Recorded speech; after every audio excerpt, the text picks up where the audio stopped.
Assalamualaikum warahmatullahi wabarakatuh. Salam sejahtera buat semuanya. Adik-adik mahasiswa yang semuanya mudah-mudahan dalam kondisi yang sehat walafiat. Pada kesempatan ini kita lanjutkan kuliah kita terkait perpindahan kalor dan massa, dan kita memasuki materi yang sangat penting. Ini adalah introduction tentang perpindahan kalor konduksi dalam kondisi yang transient. Jadi selama ini mungkin dari beberapa pertemuan sebelumnya kita sudah membahas tentang perpindahan kalor tapi dalam kondisi yang steady state atau dt besar per dt kecilnya sama dengan 0 atau tidak ada perubahan temperatur terhadap waktu. Tapi kali ini kita akan membahas satu topik yang sangat penting yang dalam aplikasi di berbagai bidang itu sangat penting. Justru kita tertarik bagaimana misalkan dalam sebuah proses heat transfer atau dalam sistem thermal tertentu kita justru ingin menentukan misalkan pada waktu kesekian temperaturnya mencapai berapa derajat, atau dibalik misalkan kita ingin mendesain sebuah sistem thermal yang merupakan fungsi transient sehingga kita bisa menentukan misalkan kita butuh berapa lama, berapa detik misalkan ya, supaya dalam sebuah sistem tersebut mencapai temperatur tertentu. Itu ya. Selamat menyimak dengan sebaik-baiknya. Kemudian nanti di akhir setelah menyimak ini silakan Anda bisa bertanya, memberikan pertanyaan, memberikan komentar atau feedback, dan juga yang penting ini ya, Anda harus membuat satu atau summary ya, yang nanti mungkin ada pertanyaan-pertanyaan singkat ya, singkat sekali itu di bagian kuis ya biasanya. Dan itu akan saya lihat sebagai bentuk interaksi setelah kuliah ini. Jadi silakan disimak dulu materi video ini, kemudian nanti Anda dilihat di bagian kuis di Elisa ya. Oke, jadi saya kira itu materi kita. Jadi ini nanti akan silakan disimak dengan sebaik-baiknya. Jadi ini adalah transient heat conduction dengan Lamb capacitance methods ya.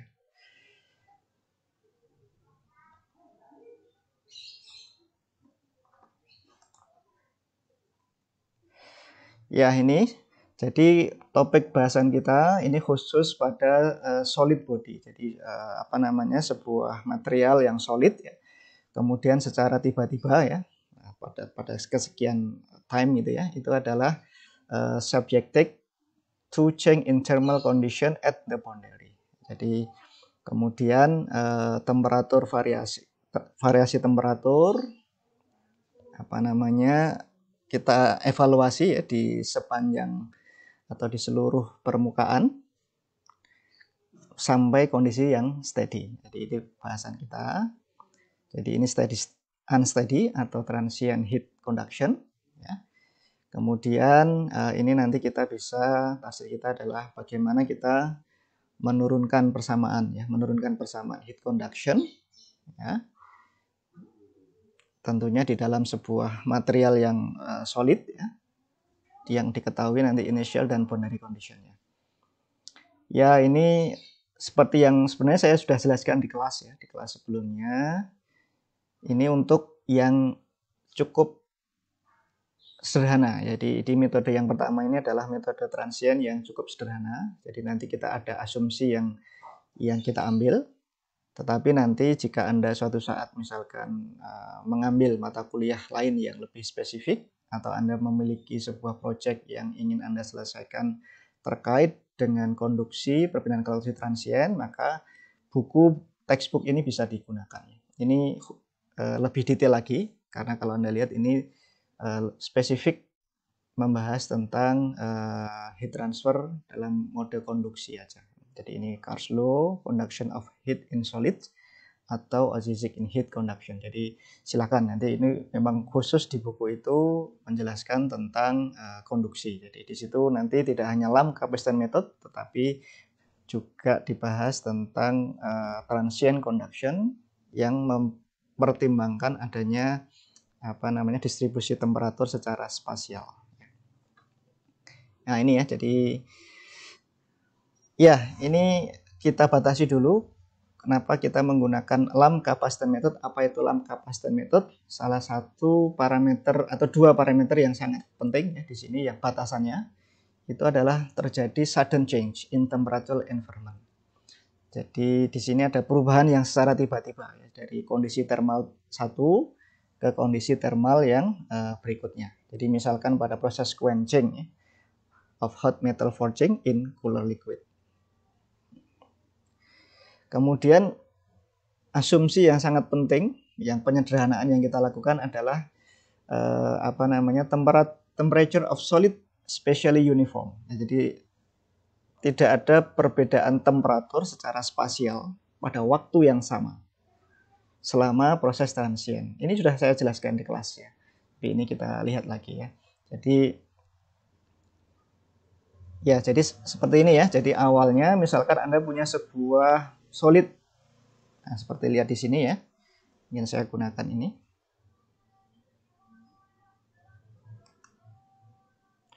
Ya, jadi misalkan Anda punya ini ya. Nah, jadi sebuah misalkan bola baja lah secara mudah, misalkan ini adalah bola baja. Bola baja di sini. Nah, dia memiliki temperatur tertentu ya. Kemarin kita contohkan ini misalkan temperatur inisialnya katakanlah 100 derajat Celcius ya.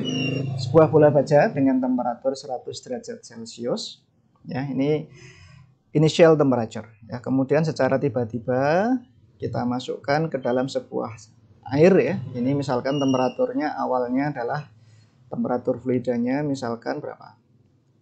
25 derajat Celcius ya.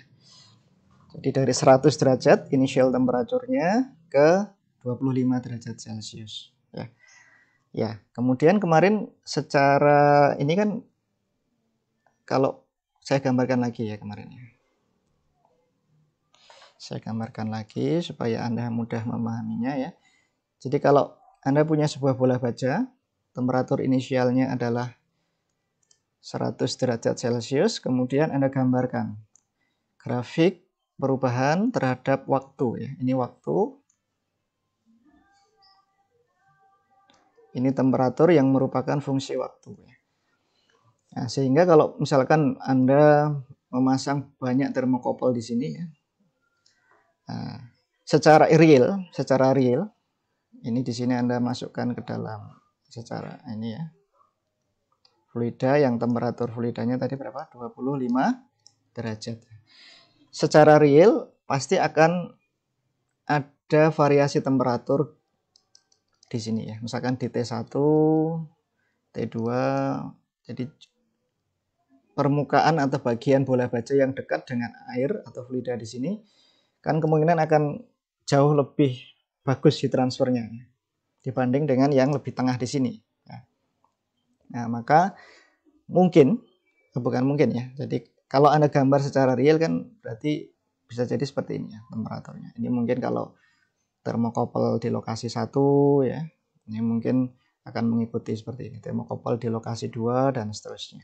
Termokouple di lokasi 3 dan seterusnya. Nah, ini yang secara real terjadi. Mungkin ini nggak sejauh ini deskripsinya. Tetapi gambarannya kira-kira seperti itu.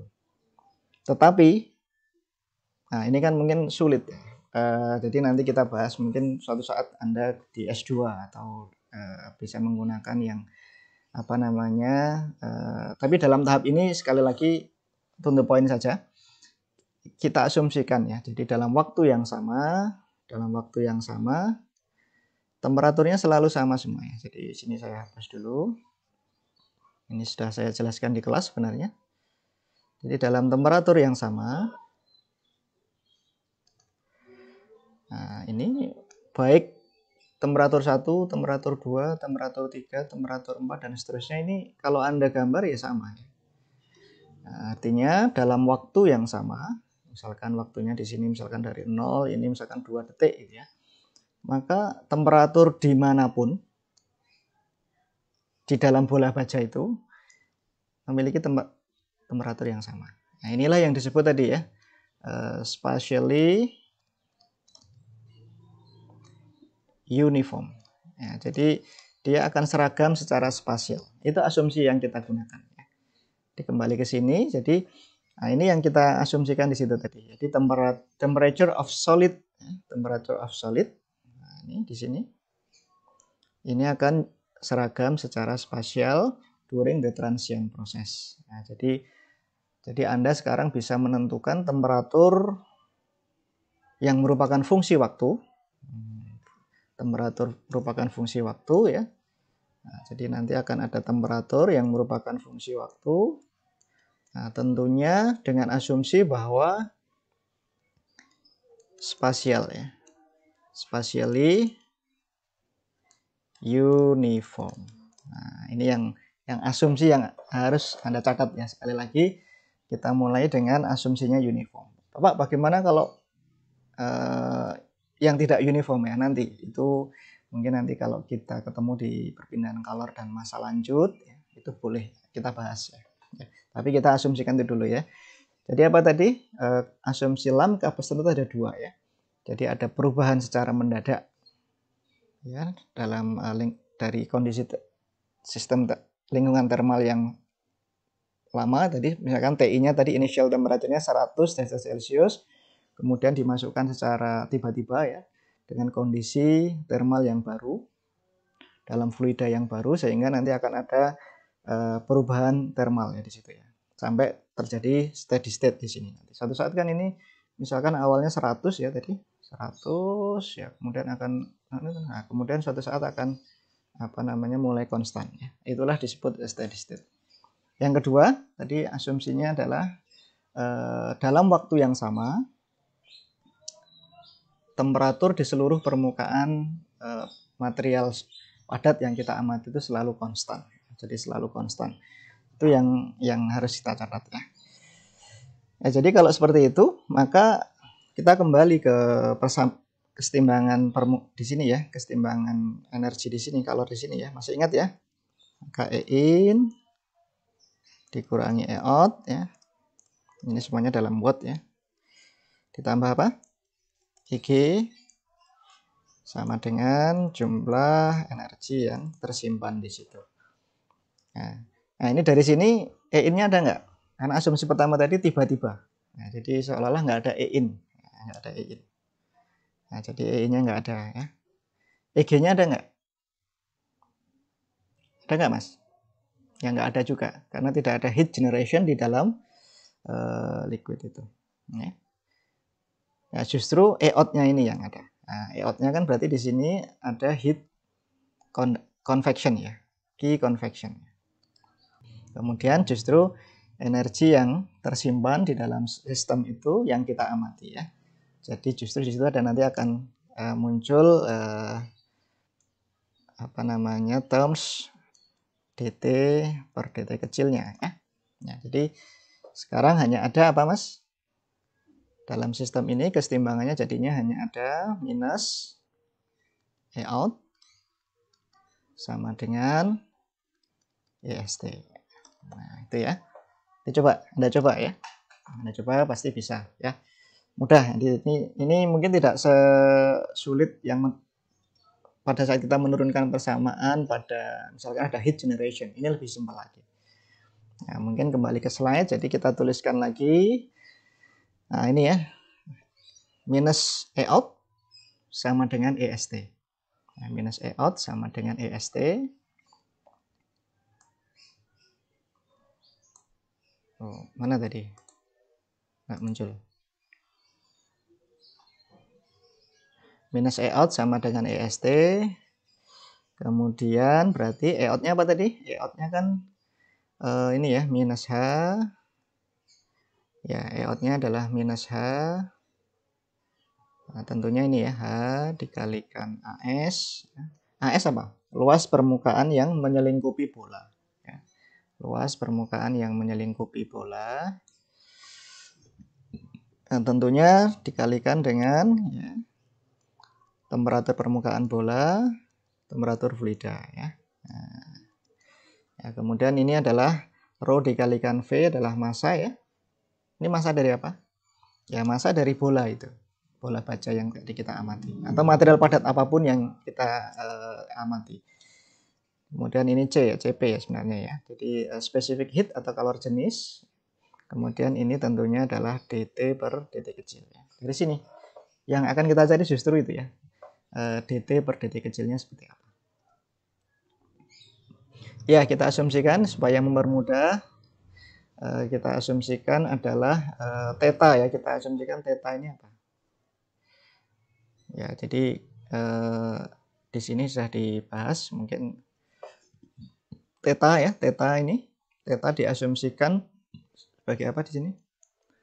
Kita lihat adalah T dikurangi T fluida ya. Jadi temperatur tertentu dikurangi temperatur fluida. Ya, ini adalah theta. Sehingga kalau Anda lihat ya di sini bisa Anda apa namanya? Ini ya. Berarti apa? Minus H dikalikan AS dikalikan theta ya, betul ya. Ini rho volume CP ya. dt per dt kecil ya. Ini juga bisa Anda tulis berarti d theta per dt kecil ya. Ya, karena tadi kan tetanya sama dengan T besar minus T fluida ya. Kalau Anda turunkan ya berarti dt sama dengan kan berarti D T dikurangi T fluida dibagi dengan dt kecil. T fluida itu kan konstan. T fluida itu konstan. Jadi kalau kita bisa keluarkan ya, diturunkan ya. Jadi sama dengan dt besar per dt kecil ya. Jadi dari situ. Jadi minus H dikalikan AS ini bisa diganti theta ya di sini. Otomatis ini rho VC ini bisa diganti dengan d theta per dt kecil ya. Sehingga dari situ ini ya jadi tulisan di sini ya, d theta per dt sama dengan dt per dt kecil ya jika T fluida konstan. Di sini kita asumsikan konstan ya. Nah, sehingga kita dapatkan persamaan ini ya.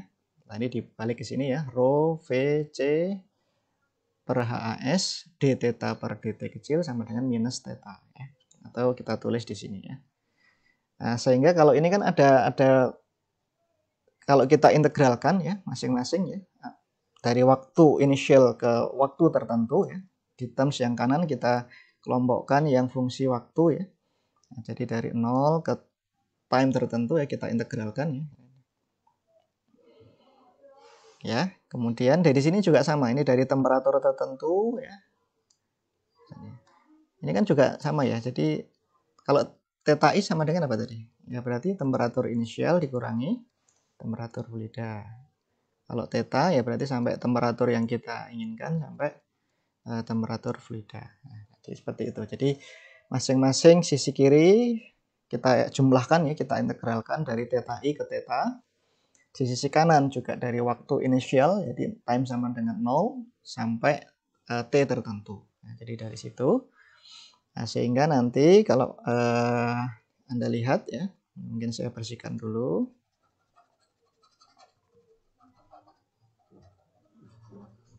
Saya bersihkan dulu. Ya, sehingga dari proses itu ya, integral persamaan ini ya, akan Anda dapatkan persamaan itu ya. Ini T sama dengan ya, T sama dengan rho T otomatis waktu ya.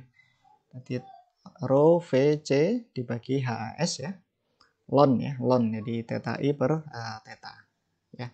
Di mana theta I sama dengan sekali lagi ya, temperatur inisial atau temperatur mula-mula dari bola baja tadi dikurangi dengan temperatur fluida ya, jadi itu. Jadi ini rho dikalikan V coba. Massa jenis ya, sekali lagi massa jenis dari material padatnya. Kemudian ini volume dari material padatnya ya. Jadi kalau bola ya volume bola ya. Ini kalor ya.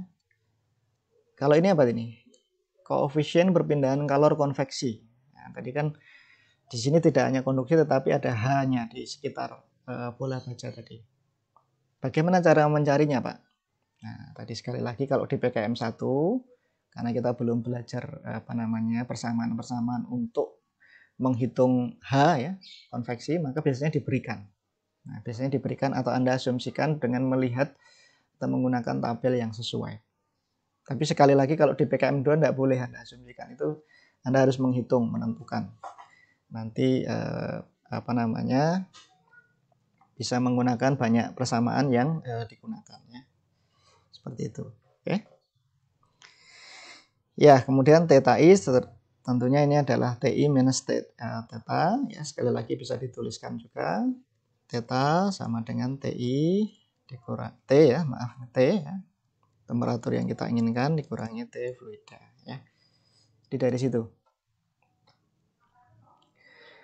Ya, jadi kalau digambar sekali lagi, nah seperti ini ya. Jadi kalau di sini dinyatakan dalam theta ya, theta per theta i ya, theta per theta i ya. Ini sekali lagi sebenarnya kan kalau ditulis boleh rho Vc per HAS ln apa mas? Nah ini ya, TI dikurangi T fluida ya, dibagi dengan T dikurangi T fluida, ini sama dengan waktu tertentu ya. Sehingga sekarang dengan mudah Anda bisa menentukan ya, misalkan pada proses transien pada temperatur pada waktu misalkan 2 detik. Nah, maka ini Anda bisa tentukan dari sini ya. Jadi TI-nya sudah tertentu, misalkan tadi kalau kasus kita berapa tadi TI? 25 derajat ya. Maaf, ini 100 derajat ini. Ini misalkan 25 derajat.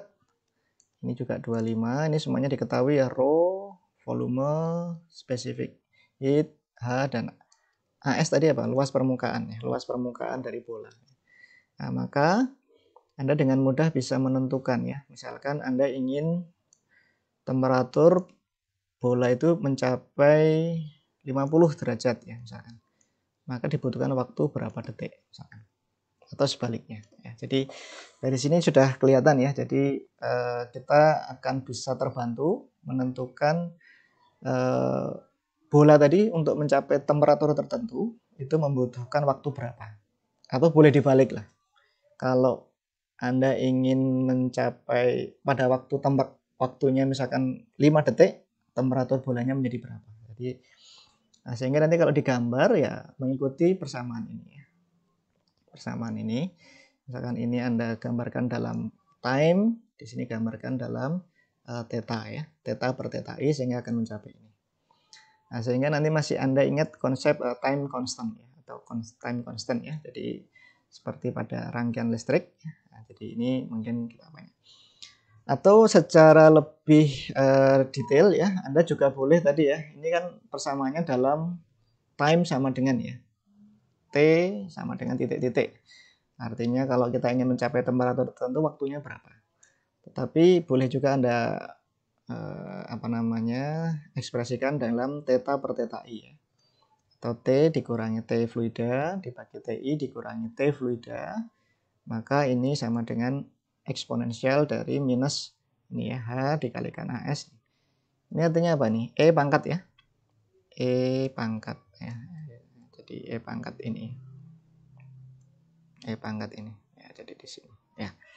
Nah, jadi sekarang Anda punya persamaan ya. T sama dengan rho Vc per HAS ln theta I per theta, atau bisa juga diekspresikan kalau Anda ingin menghitung theta per theta I sama dengan T minus T fluida dan seterusnya. Ya, itu ya.